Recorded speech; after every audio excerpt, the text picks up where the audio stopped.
Lepo pozdravljeni v novi epizodi s podcasta Zevo. Danes sem zelo vesela, da imam ob sebi gostjo, za katero sem večkrat slišala, da včasih pove več s svojim pogledom kot z besedami. Igralka je danes z mano Lara Komar. Živjo!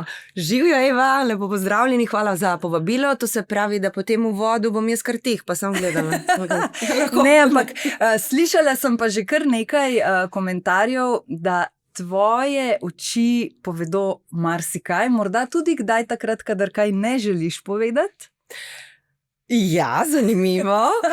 Lej, sem tak človek, da ponavadi je pri meni vse jasno in odkrito. Tako da mogoče ne znam skrivati, to je res, in z očmi pokažem, sem tudi povem. Tako da. Da v bistvu besede sledijo pogledu potem, ne? Na nek način. Ali pa pogled besed, ne vem. Dajmo videti, kaj se bo zgodilo. Lara, razpeta si med Trstom in Ljubljano, oziroma zdaj ne toliko Ljubljano, kot lahko rečemo mogoče Mengšom. Tako. Špas teater, tam si zdaj zelo aktivna z novo predstavo, pa najprej predno greva k predstavi, kako ti je všeč Mengeš? Lej, vzljubila sem ga, totalno. Ja. Moram povedati, da sem imela srečo, tak sončen november se je začel v sprehodi in ljudje so tako topli, so me tako dobro sprejeli povsod, veš, od kavarne do teatra, do Harmonije, kjer spim, ne vem, če je to zdaj reklama, ampak z veseljem, ker mi je tam top, je fantastično. Tako da Mengeš je bil zdaj moj tak dom, prijeten prav. Ker si nekaj časa seveda tudi tam zdaj bivala, bile so vaje, predstave, ne? Ampak vseeno verjetno to usklajevanje s takšnim poklicom, a ne, in z družinskim življenjem, 2 sinova imaš, predstavljam si kot mama, da to ni vedno najlažje pustiti. Lej, magisterij v planiranju sva naredila z možem. Imam srečo, da imam ob sebi ljudi, ki mi pomagajo, ki so mi ob strani od začetka. Mislim, to je poklic, ki si ga z dneva dan izmišljuješ, v smislu, da izmišljuješ si, kaj se bo tebi dogajalo in kako boš ti vse tako postavil, da bo pač dan tekel. In dokler si sam, sem jaz videla, to gre, sploh ne razmišljaš veliko.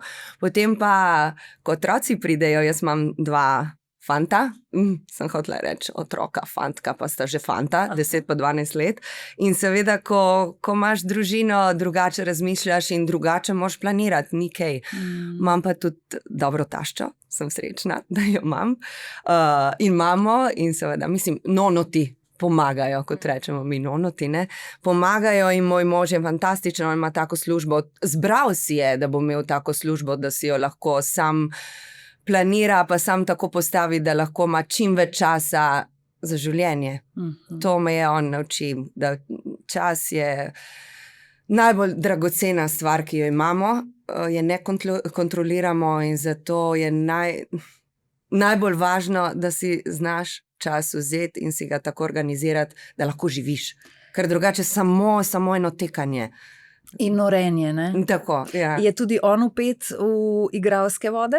Ni, on je po poklicu arhitekt, potem pa mogoče, ker sem ga jaz nekako nalezla, ne vem, življenja, ki se pač spreminja, kreativnega življenja, in je začel tudi on spreminjati. On je videl, da mu je všeč z rokami delati, in je začel prenavljati stanovanja tako od projekta, potem do zadnjega detajla. Vse sam naredi, tudi naš dom je on od nule zgradil, opremo in še vedno, mi imamo doma vedno, kako se reče, gradbišče, ker si vedno nekaj novega izmisli, tako da to dela. Potem, ne vem, mu je všeč potovati, letos poleti je bil 1 mesec v tehnični ekipi, je sledil Tour de France, tako da je potuje, taka mal posebna družina, ciganska, ne vem, a se lahko reče. Ravno to sem zdaj želela reči, ne, da v bistvu je cela vaša družinska dinamika precej drugačna od tiste družine, kjer oba starša delata od 8 do 4 in potem vsako popoldne smo skupaj in tako naprej.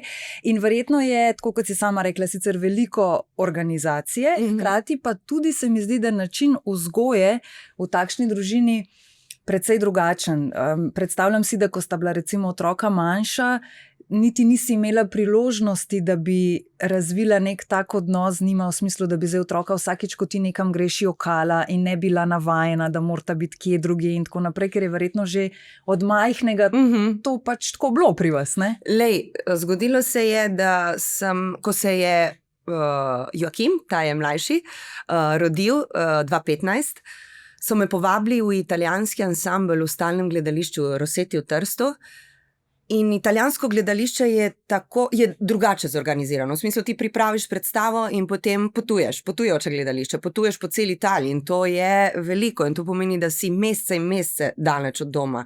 In takrat moj mož je delal kot arhitekt v enem studiu in je rekel, nič, jaz se pustim in gremo. In smo šli vsi na turnejo, tako da smo bili 4 mesece, ta mali imel 6 mesecev, ta velik 2 leti pa pol in družina je šla pač. Zato pravim ciganje, veš. Odpotovali smo, živeli smo malo v Rimu, malo v Genovi, Savoni, Neaplju, na Siciliji. Je bilo zelo naporno, mislim tudi kot mamica, ko imaš 6 mesecev starega otroka, si zmatran, ker pač ne spiš, dojiš in že to prinese ene utrujenosti. Potem pa še to, da razmišljaš, joj, nimam doma, nimam enega stalnega, veš, ko veš, kje imaš vse plenice spravljene, to vse po kovčkih in smo šli, tako da je bilo naporno, imam pa zdaj samo lepe spomine. Mislim, in tudi za ta male, otroci so taki, oni sprejmejo to, kar jim ti predstaviš kot življenje, ne? Oni sprejmejo, to je pač normalno. Čeprav, ko je zrasel ta velik Artur, mu je rekel, mama, mi nismo normalna družina, ne? In jaz sem rekla, lej, kaj pomeni normalno?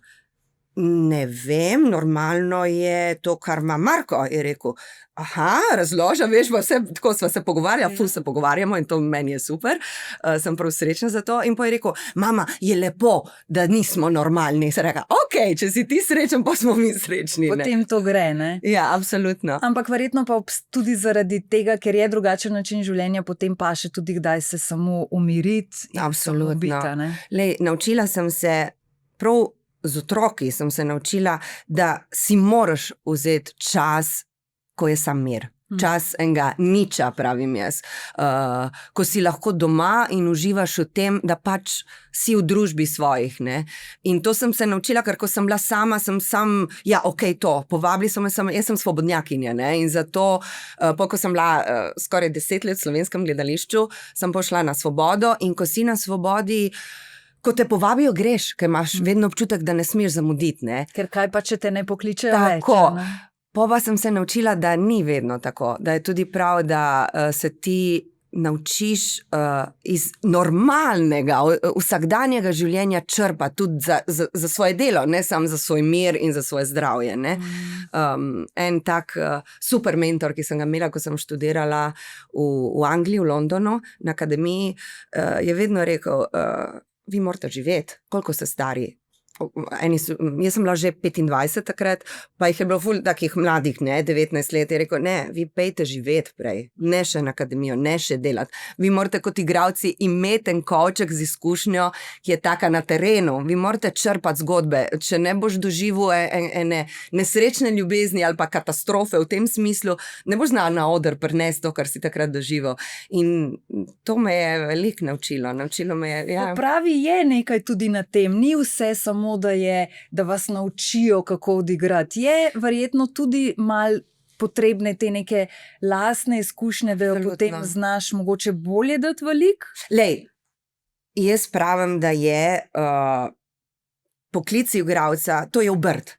To moraš imeti ta orodja oziroma inštrumente, s katerimi moraš znati delati, ne. To ni, da si izmisliš in da si igralec. Mislim, ja, talenti so in talent je pomemben, sam potem obrti, jaz sem prepričana, da se jo moraš naučiti, ker potem to ti pomaga, ne, v poklicu. In drugačen si kot igralec, če imaš obrt. Tako da ja, ampak absolutno črpaš iz tega, kar doživljaš, kar čutiš, kar ko trpiš, ko si srečen, vse palete teh čustev, ne, ki jih doživljamo. Čustveni svet naš je ogromen in širi se, če ti pač to doživljaš. Tako. Kako pogosto, Lara, se ti zgodi, da imaš recimo en lik, ki ga pač igraš dlje časa, recimo, in se ti prevečkrat recimo v tem liku zgodi, da prepoznaš Laro in rečeš, ne, stran, to je Lara, mora biti lik. To je zanimivo, to je zelo odvisno od lika, ki ga igraš. Zgodi se, da ti je lik zelo podoben, zato ogromno črpaš iz tega, kar ti naravno, recimo, kar je zate naravno. Včasih pa je lik zelo oddaljen in tudi to je zanimivo, ker pač raziskuješ določene te, kako bi rekla, pokrajine v sebi, ki jih nisi nikoli spoznal in jih potem odkrivaš. Jaz lahko rečem, da seveda, ko stopiš na oder ali pa za kamero, si vedno ti. Sebe vzameš, mislim, ni kaj, to Lara je. Potem pa na Laro počasi polagaš razne plasti, ki so potem za lik pomembne, ne? Tako da ne vem, če se moraš nazaj držati, ker v trenutku, ko lik postaviš, lik sam zaživi. Jaz vedno rečem, meni se zgodi, no, večkrat, ne vem, to sem govorila, se spomnim zdaj, ko sem imela intervjuje za Ireno, ki sem imela tako rada, Ireno v Reki ljubezni, pa sem rekla, ja, drživa se za roko in to večkrat sem zgodi občutek, da ti držiš lik za roko in lik tebe, ne, in skupaj hodiš. In seveda, potem so te prepletanja. Ja. Katere so pa tiste recimo stvari, ki so bile najbolj kontrastne, če zdaj dava primer Ireno? Kontrastne. Veš, da je recimo Irena nekaj imela, kar pa ti v resnici zasebno nimaš ali obratno. Veš kaj, zgodilo se je, da včasih sem videla, da je pri njej ena otožnost, melanholija, ena žalost. In Lara, ne, sem pa ni res. Spoznala sem, da sem taka in gledala sem ene fotografije, prav se je zgodilo z mamo, enkrat sva gledali fotografije, ko sem bila mala in sem v očeh spoznala, da je ta, ne vem, če me novad žalost, nostalgija, mogoče, jaz bi rekla melanholija, je prav. Melanholija, ja. Veš, včasih je z italijanščino malo schizofrena rata. Malinkonija je v italijanščini, ne? In ko je ful podobno mal mešam, tako da je bilo to v meni, tako da ali pa jeza včasih, ne, ko človek poči. Lara ne poči tako zlahka, zelo malokrat. Liki pa večkrat se zgodi, da so ti ekstremna čustva, ne pokažemo mi v zgodbi. In da hitro že pridejo, ne? Tako počijo, pa vidim, ja, pa to imam v sebi, veš, tako da. Zaradi katerih stvari pa počiš, če počiš zasebno? Katere so tiste stvari, ki te lahko dajo na obrate? Ki me zelo razjezijo. Veš kaj, meni ni všeč, ko so ljudje nesramni. Ko človek ne spoštuje sočloveka in ko vidim, da grejo čez to, kar je pač, da bodi prijazen, zakaj pa ne, in grejo čez to. Pač to mejo prekoračijo in postanejo nesramni, mene to razjezi. Zaboli me najprej in potem razjezi. Čeprav potem s časom, veš, ko rasteš, se zavedaš, saj jaz imam tak značaj, da v človeku vidim tudi, zakaj se to zgodi. In večkrat rečem, ok, razumem, mogoče ker je kakšna stiska, je kakšna bolečina prikrita oziroma potlačena. In tako da se večkrat zgodi, da ne počim, pač pa razumem. Pa tudi mama pri tem, a veš, kot mama, ne? To se naučiš drugače gledati, ne? Predvsem zdaj, ko moj ta večji je že najstnik. Puberteta? Ja, tako. Zdaj so rekla najstnik, recimo puberteta. Pa vidiš, ne, počijo, zakaj počijo? To ni, ker ne spoštujejo, ampak ene meje za identiteto graditi, probajo porušiti, ne, ali pa, ne vem, nekaj se je zgodilo zjutraj v šoli, kar jih je zabolelo, pa so nekam pospravili in pol but, ne vem, ven doma, ko se počutijo varne in imajo občutek, da lahko pokažejo tiste šibke strani, ne, tako da. Kako pa bi opisala sebe kot mamo? Torej, najtežji poklic na svetu, če ga lahko poklic imenujemo, ker nismo plačani za to. Ne, jaz sem si zelo želela biti mama, res, to sem čutila že od malega, da bi rada bila mama, tako da sem to vlogo takoj sprejela in to mi je fantastično, ni pa recepta za perfekt mamo, ne. Kaj pomeni pa biti perfekt? To je lahko argument za pogovor, ampak pustimo zdaj. Tako da jaz se učim z dneva v dan, to mamo gradim z dneva v dan. Otrok se rodi in je otrok, mama tudi se rodi in potem raste kot mama. In vidim, da najlepše mi je, ko komuniciram, že od malega, tudi kot nista govorila, ko se postavim v ta komunikacijski odnos in skupaj skušamo ta odnos graditi in odnos mama-otrok rase s tem. In biti mama pomeni si postavljati vsak dan tavžent vprašanj, dvome imaš, a sem prav naredil, karkoli se odločiš, rečeš ne, mogoče če bi drugače naredila, bi bilo boljš. In to me je moja najboljša prijateljica, ki živi sicer v Avstraliji, daleč je, ampak se pogovarjava vsak dan. Če ne direkt po telefonu, tudi telepatsko, to mava, sva se že zverzirali o tem in ona mi je rekla, in tudi dela na tem področju, mi je rekla, lej, mama hoče samo dobro in karkoli se mama odloči ali naredi, ker ima to kot načelo, da za dobro otroka, to bo okej. In če se ti zdi, da je nekaj napačno ali da si nekaj narobe naredila, opraviči se, ker si pa človek, tudi kot človek se kažeš otroku, ne, in jaz probam tudi to, ko se mi zdi, da sem šla čez, ker včasih sem pa človek in ne, rečem, sorry, mama je šla mal čez, dajva se pogovoriti. Lepo je, raseš kot mama in kot človek tudi, ko si v tem iskreno odkrito in kjer pokažeš šibkosti, ker jih pač imamo, ker smo ljudje. Kolikrat imaš pa občutek, da se po kakšen nasvet, sploh ta starejši, ki je že v teh letih, raje zateče recimo k možu, ker ga bo bolj razumel, ker je moški, ali je še vedno mama tista, kjer čuti to podporo, toplino, da se odpre? Lej, zelo odvisno, ker moram reči, da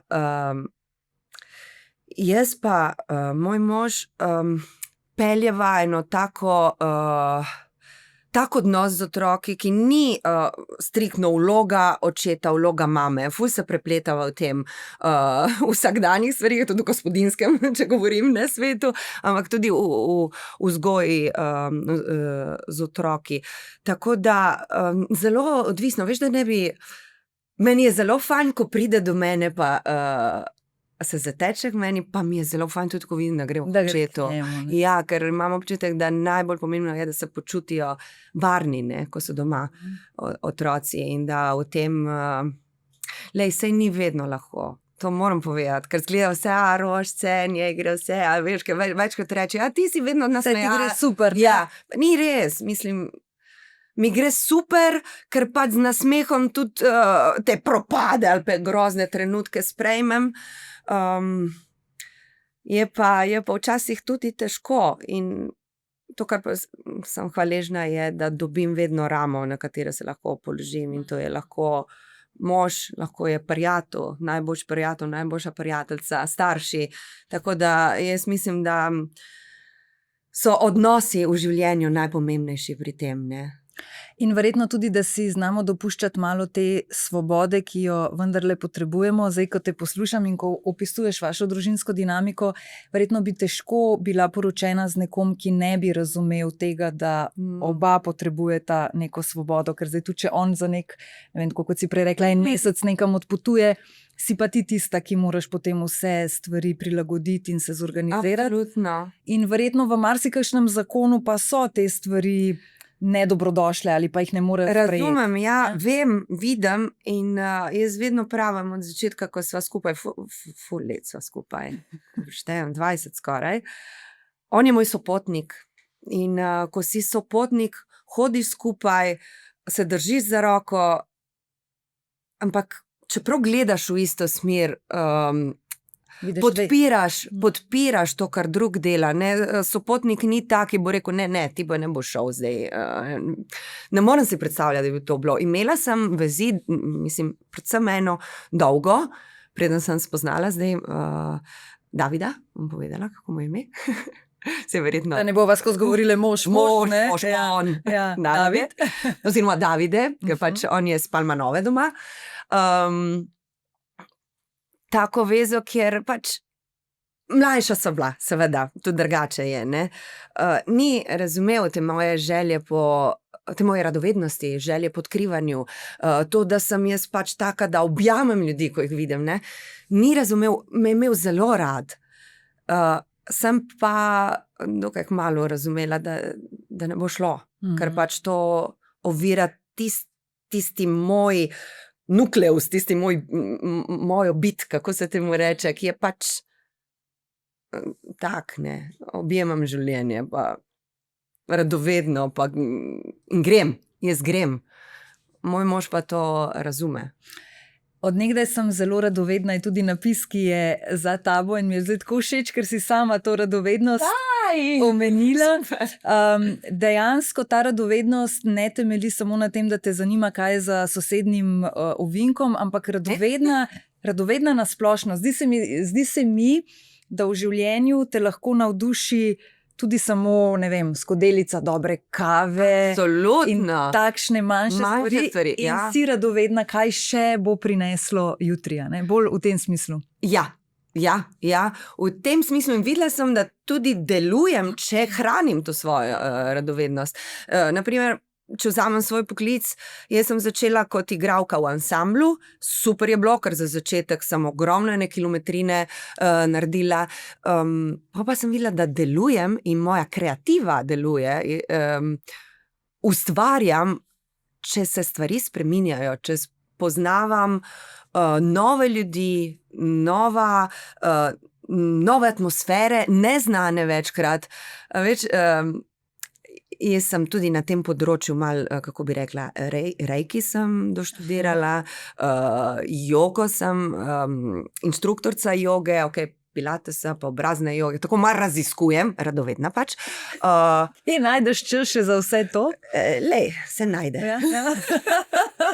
Ne spim. In en tak mentor na tem področju je rekel, najboljši smo, če znamo sprejeti tisti trenutek, ko smo v neravnotežju. Mi stojimo in večkrat hrepenimo potem, da zdaj pa vem, kje sem, zdaj sem stabilen, zdaj je vse pod kontrolo, jaz moram imeti večkrat vse pod kontrolo, tam se nič ne zgodi. Ko stopiš naprej, vsakič, ko mi korakamo, si v neravnotežju in takrat, ko si v neravnotežju, spoznaš ene svoje lastnosti, ki ti pomagajo, da pač greš čez to in spoznaš en svet, ki drugače ga ne bi, ker če narediš korak naprej, pač greš v nov svet. In zato tudi hoditi večkrat pomaga za razmišljanje za glavo, ker pač se nekaj drugega zgodi v samem telesu, v samih hormonih. In jaz vidim, da v tem neravnotežju najbolje delujem, čeprav ni vedno lahko. Čeprav včasih komi čakam, da bom stala.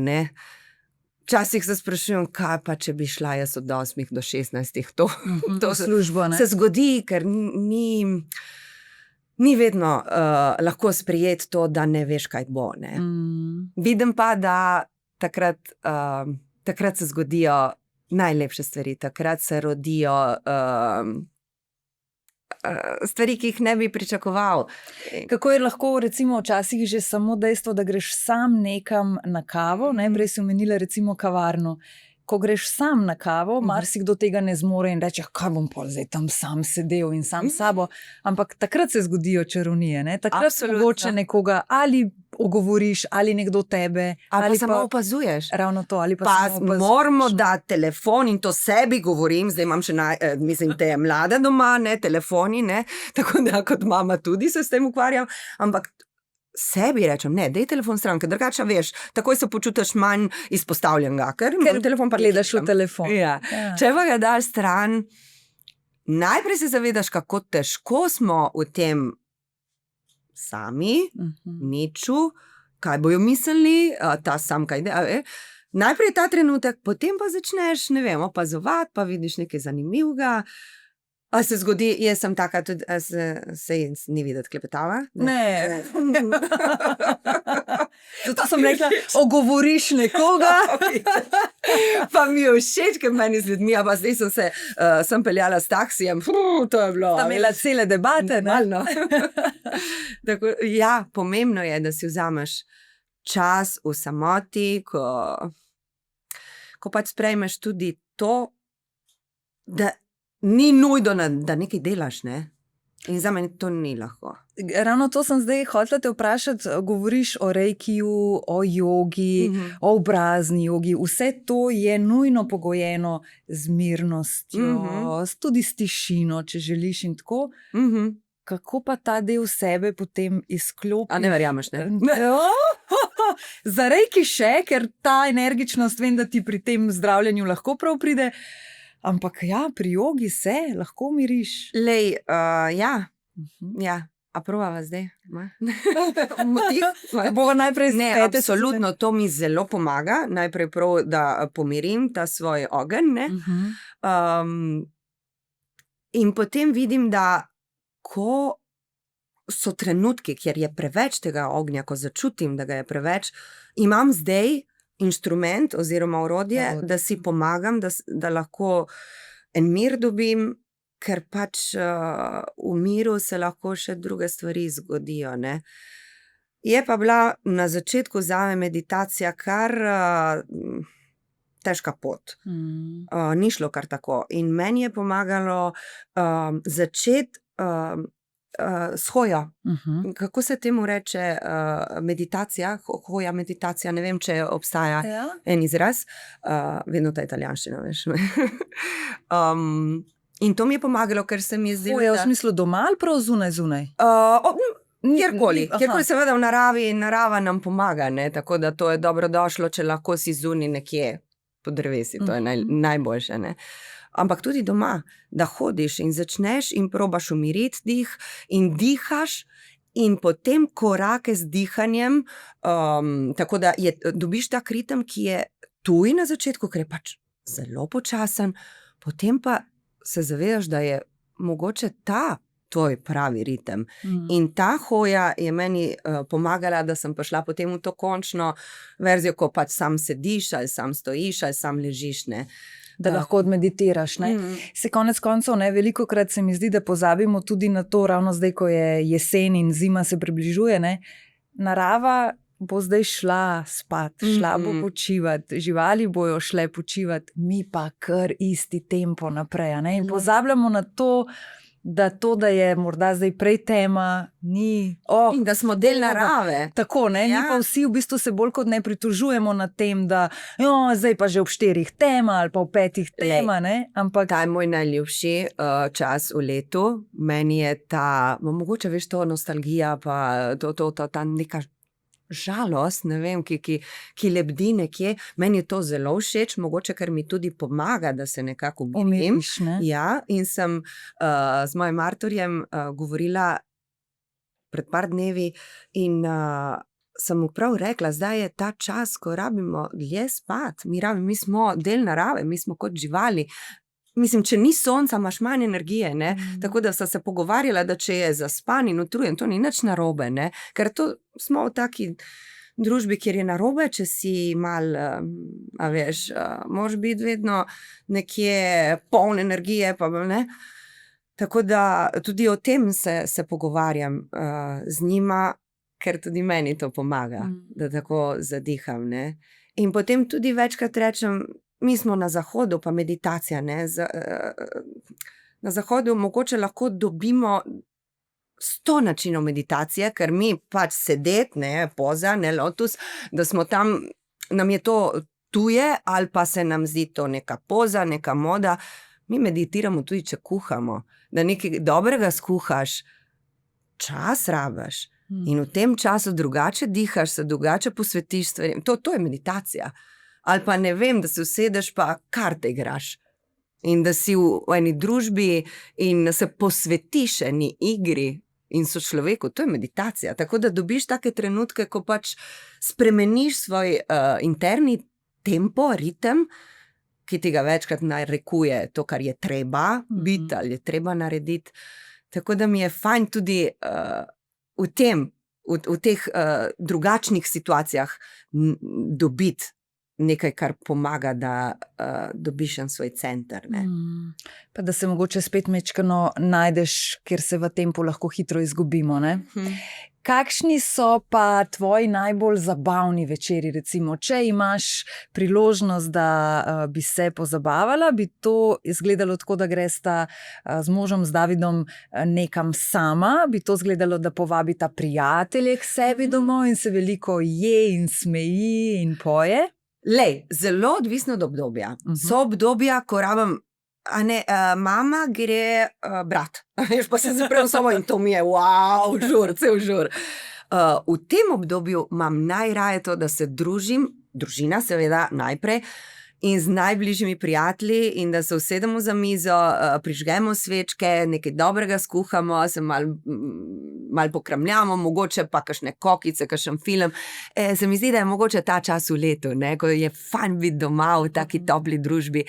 Zdaj je to. To bi zbrala. Rekla si, da rečeš, mama gre zdaj brat, rabim čas za sebe.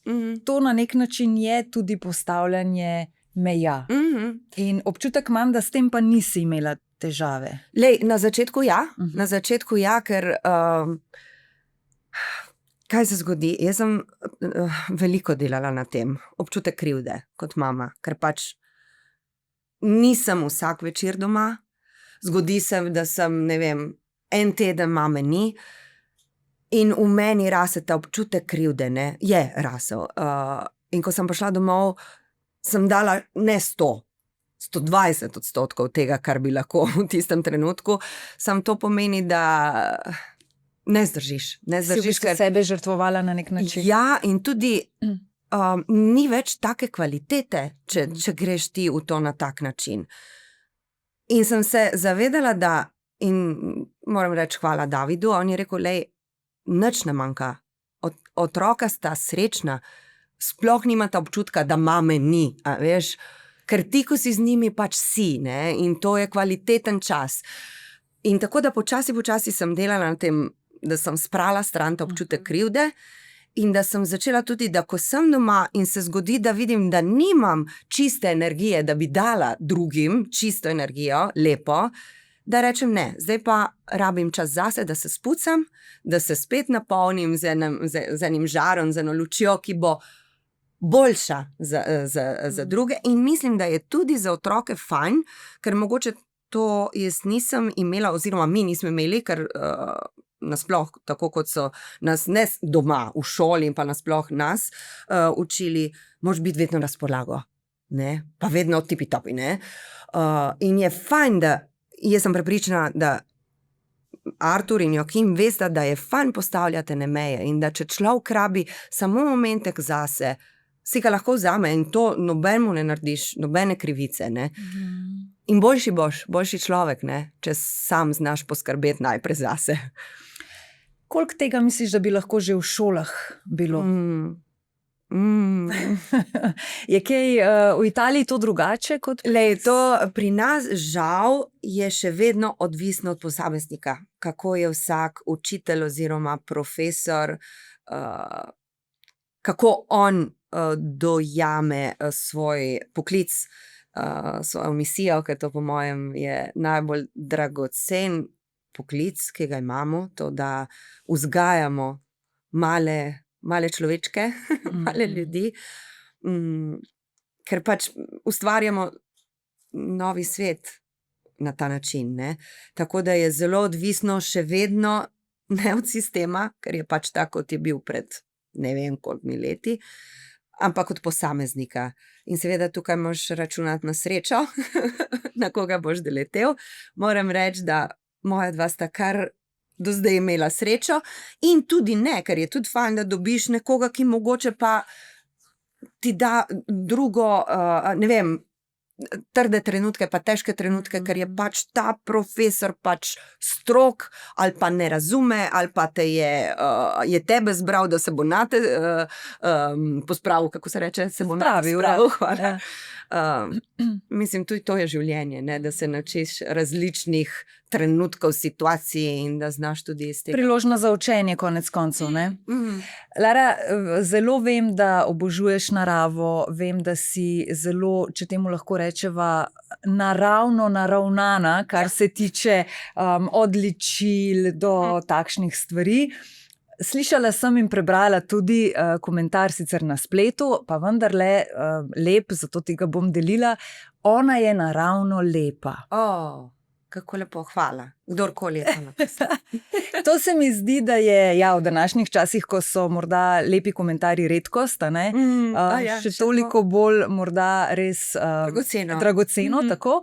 Ampak vseeno, koliko te naravne lepote pa vseeno lahko rečeva, da pa ni čisto ne naravna, ampak da vseeno moraš kar delati na tem, da pa je tako. A moraš veliko športati, moraš paziti pri prehrani. Jaz mislim, najprej hvaležna staršem, hvala, ker so me tako naredili, tako da to najprej ni moja zasluga. Tvoja zasluga pa je potem to, kako to ohranjaš.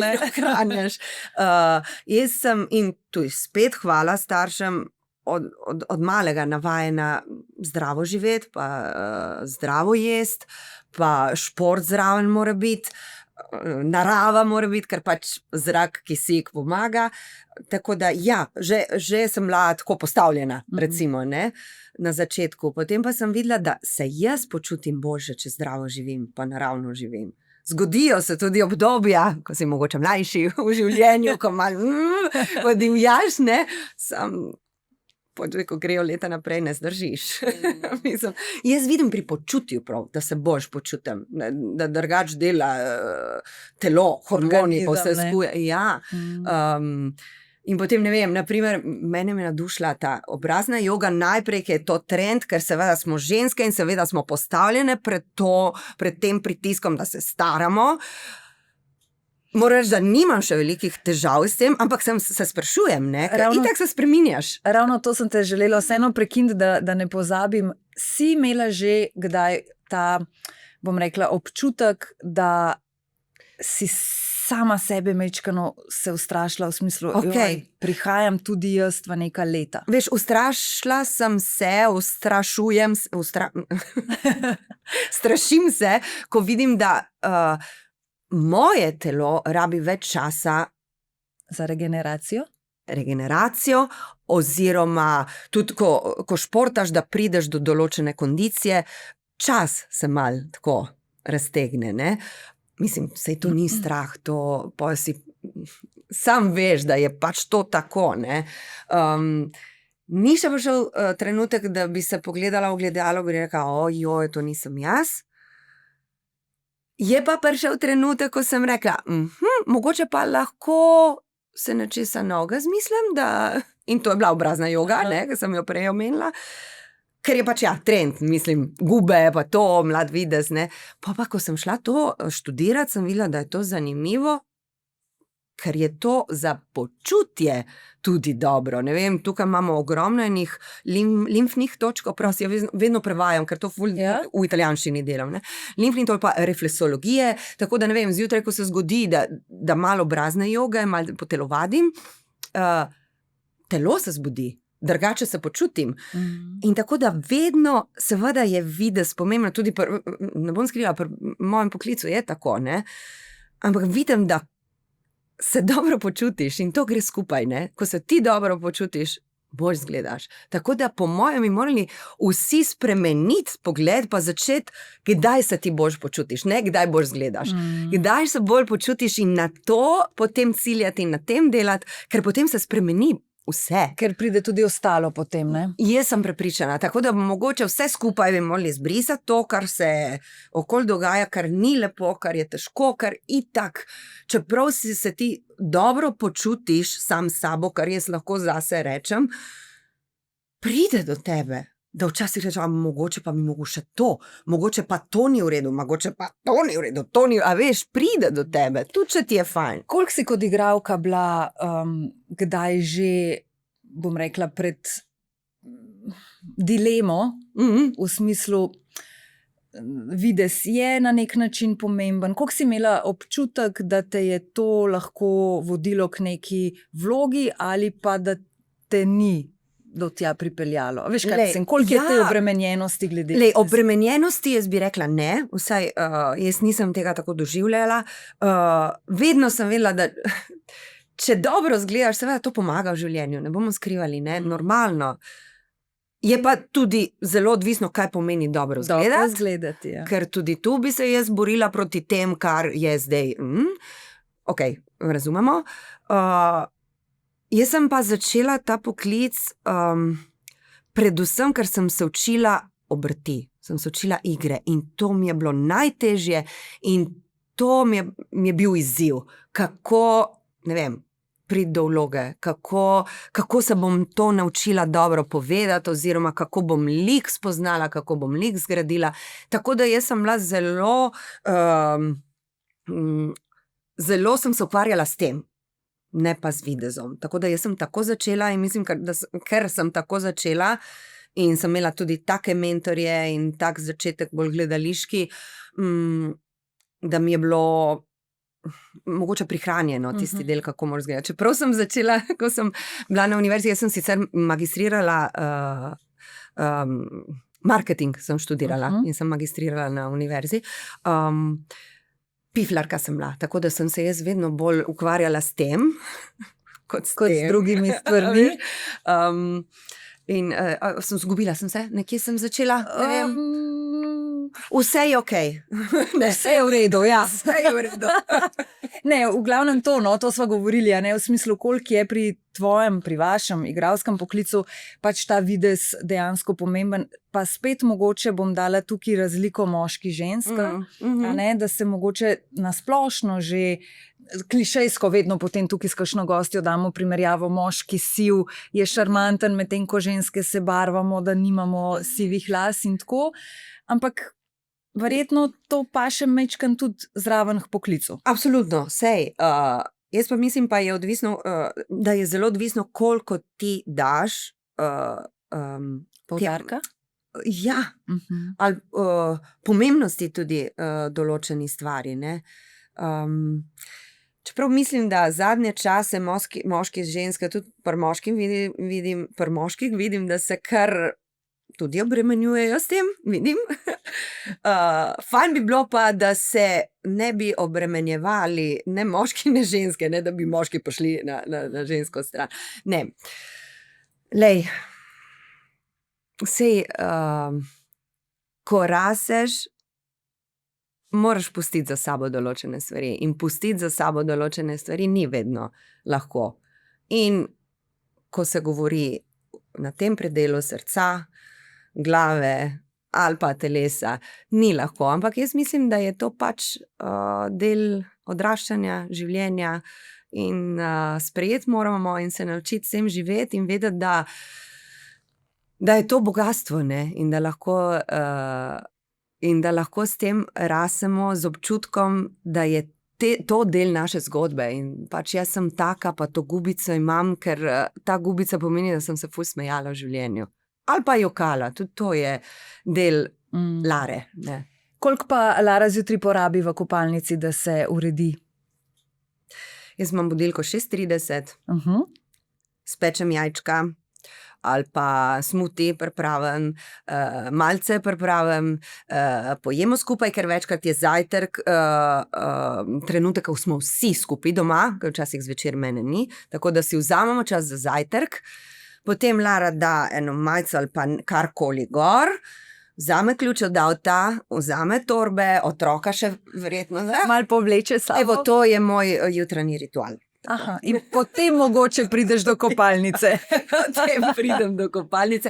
Pa veš, ta jutra, ko so prosta, ko ni vaj ali ni drugih obveznosti, so meni tako fajn, da si vzamem prav urco in res ta ritual narediš, ko probaš narediti vse, kar ti rečejo, da bi bilo fajn narediti, to bi rabo 3 dni, verjetno, veš. Zmrzlo vodo, pol toplo vodo, pol serum, pol kremico, veš, to traja. Seveda. In malo joge, in malo obrazne joge. Potem greš tako že bo otroka v šolo, ne? To je to. Koliko imaš pa polno kopalnico kozmetike? Jaz mislim, zaprisegam, je prav ta beseda? Ja. Dobrim, tako da jih imam malo, ampak To, kar imam, je dobro in kvalitetno. Kremice, pa nimam ful. Moram povedati, da ne. A bi rekla, glede na to, da si zelo upeta oziroma razpeta med Italijo in Slovenijo, Ljubljana, Trst, recimo, dobro, zdaj Mengaš, bi rekla, da opaziš na ženskah kakšno razliko? V smislu, Italijanke morda bolj tako, medtem ko Slovenke bolj tako?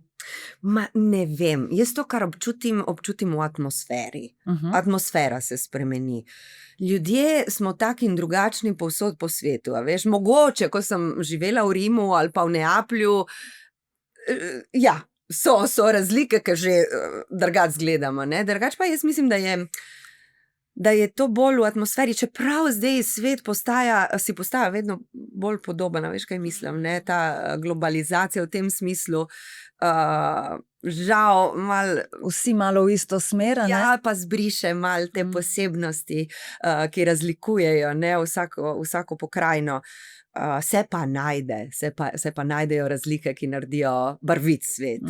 In jaz moram reči, da se počutim doma in tukaj in tam. Čeprav včasih me vprašajo, kaj si ti, Italijanka, Slovenka, jaz rekla, zgodi se, da sem Italijanka med Slovenci in Slovenka med Italijani, tako da včasih sploh ne vem, kaj sem pač Lara, Tržačanka, vse, pa rečem vse. Oziroma vzamete si tisto, kar želite, ne? Vi izberite. Ja. Zdaj prepoznavnost seveda ni samo v Sloveniji, tudi v Italiji. Kako se pa ta prepoznavnost ali pa mogoče obleganost v narekovajih razlikuje? Jaz nisem imela nikoli občutka obleganosti, absolutno, jaz sem imela vedno občutek ene topline in to je zame dragoceno, to je zame hrana. Mislim, brez publike mi ne obstajamo, tako da meni vsakič, ko se zgodi, da se mi kdo približa, je zame to dar, je darilo in vedno se zahvalim. Tako da meni je to fantastično in moram reči, da te topline sem bila deležna in v Italiji in sem še deležna in v Sloveniji, zdaj, ko se pač tudi, lahko rečem, vračam po, ne vem, par let me ni bilo, ker sem bila pač v Rimu in sem začutila, kako so me spet sprejeli in to je fantastično. In fajn mi je bilo, zdaj bomo imela predstavo, v kateri igram, ki je zdaj pač to, kar delam in me veseli in publika je tako presrečna in tako, to pravim, da so me spet sprejeli in mi je fajn delati tudi z ljudmi, ki sem jih, naprimer, Domen je bil z mano v Reki ljubezni, pa ko sem slišala, da bo on, pa Luka Cimprič, s katerim sem delala v predstavi oktobra v Kopru, da bomo skupaj, tako vse domače, vse, mislim, zelo prijetno, prav fajn mi je, in ko čutim, da je publika srečna, pa sploh zdaj je ta komedija. Režijo se, pa nasmejani. Ampak zanimivo tematika, pa nekaj, kar ti ni tako zelo blizu, bi človek rekel. Pa bi rekel človek, da ni agencija za razhode, ne bo tako prijetno pa smešno. Samo veš, kaj mislim jaz, da če, ne vem, v odnosu, konec, beseda konec je, bojimo se je. To je kot beseda smrt, bom kar rekla, ne bojimo, pa ne govorimo, pa ne gledamo. Jaz mislim pa, če govoriš in se znaš nasmejati, ne vem, enemu strahu, ki je ogromen, to je najboljši protistrup. Dajmo se pogovoriti in se nasmejati in se zabavati in mogoče bomo prav na tak način odgnali to, kar je en tak hudič, ki te gleda. Kako bi na kratko opisala predstavo? Ljubezenski trikotnik, komedija zmešnjav, situacijska komedija, neštetih anekdot, šal, kjer se bomo nasmejali. Jaz rečem bomo, ker žal jaz večkrat moram zadržati smeh pa solze zaradi teh dveh, ki jih imamo v sebi. In jaz mislim, da in veliko ljubezni, ker razhodi sem pred razhodom, med razhodom, po razhodu, še vedno ljubezen. Ljubezen je gonilo, mislim, najpomembnejše, kar imamo v življenju. Jaz bom to vedno govorila, bom vedno kičasta, ampak se borim za to, dajmo verjeti v ljubezen in tega je veliko. Med nami na odru, do publike. Publika je v tej predstavi tudi, recimo, kar aktiven del. Večkrat se zgodi, da jo nagovarjamo, tako da tudi to zna biti zelo zabavno. Moraš Luko in Domna kdaj kaj miriti, spraviti v red, pokomendirati? Ti vidiš, kako jaz govorim. ki bi rekla, wow, ful. Ej, jaz sem tih. Jaz ne pridem do besede. Noro. In mislim, chatboxi, res taki neverjetna sta.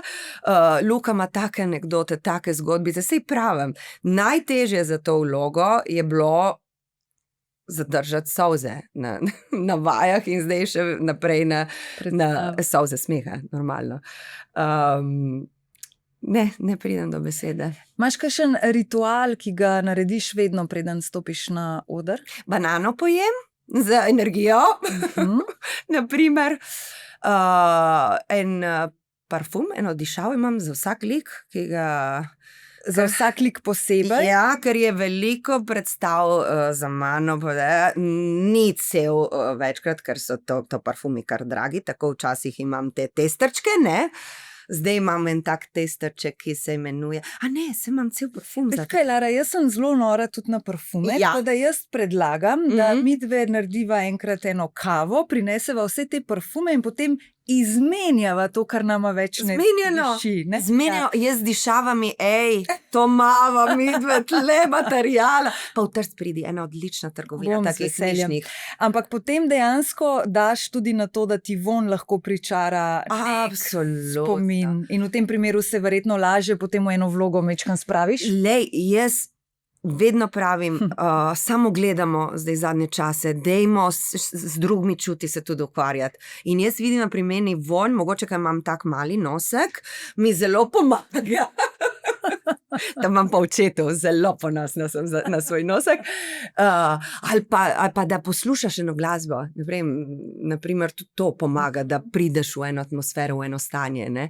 In jaz vidim, da parfumi mi je zabavno to, in mi tudi pomaga, konkretno. Trema je še kdaj prisotna? Mora biti. Če ni treme, po mojem bi jaz začela dvomiti v to, ali naj to še naprej delam. Trema te postavi v tako stanje, ko greš čez sebe in ko si pripravljen na vse, ko so vsi čuti odprti, tako da trema mora biti in to je tista začimba, ki je magična v tem poklicu. Kaj pa recimo, ko dobiš nek scenarij, vlogo, tekste in tako naprej, z večjimi igralci sem se že pogovarjala okrog tega in zdi se mi, kot da imate vsak nek svoj sistem, kako se naučiti neko besedilo, da ni nekega univerzalnega, splošnega pravila. In veš, kaj je? Tudi ni splošnega pravila, da za vse projekte velja. Da je enako, ne? Ja, mislim, razlikujemo se kot igralci, razlikujejo se pa tudi projekti. Včasih se zgodi, da je fajn, ne vem, večkrat v italijanskem teatru, je tako, da moraš priti že s tekstom na pamet. Naučena vloga, meni večkrat pomaga, da je sam tako, veš, da se tako naučiš, da ne daješ še tonov ali pa da ne postaviš že vloge, da nimaš že jasne slike, kaj boš delal na odru, ampak da veš na pamet tekst in to včasih je zelo hvaležno, včasih pa je fajn, da prideš in se učiš sproti, ker pa vidiš, da na tak način se odpirajo drugačni, zgodijo se drugačni odtenki tega, kar bo potem končni rezultat. Kako pa se učiš besedila na pamet? Imam srečo, da kar pridejo. To je to, kar si prej rekla, da si bila malo piflarka, ne? To mi pomaga, vidiš. Je pa tudi... A prebiraš večkrat, se posnavaš? To bom rekla. Zanimivo je, jaz preklapljam, ne? Delam, ne vem, nekaj časa samo v italijanščini, potem sem zgodijem projekt v slovenščini, potem spet v italijanščini. In več se moram učiti, ko je ta trenutek preklopa, ne? Ker takrat se zgodi, da ni tistega direktnega, ne vem, iz trebuha pride mogoče v italijanščini beseda, ali pa v slovenščini, ker sem dlje časa v slovenščini dela. In zato takrat se moram dlje piflat, ne? Se reče piflat, s P. Ja? Ja, ok, sorry. Ker v italijanščini je pa z B. Biflat.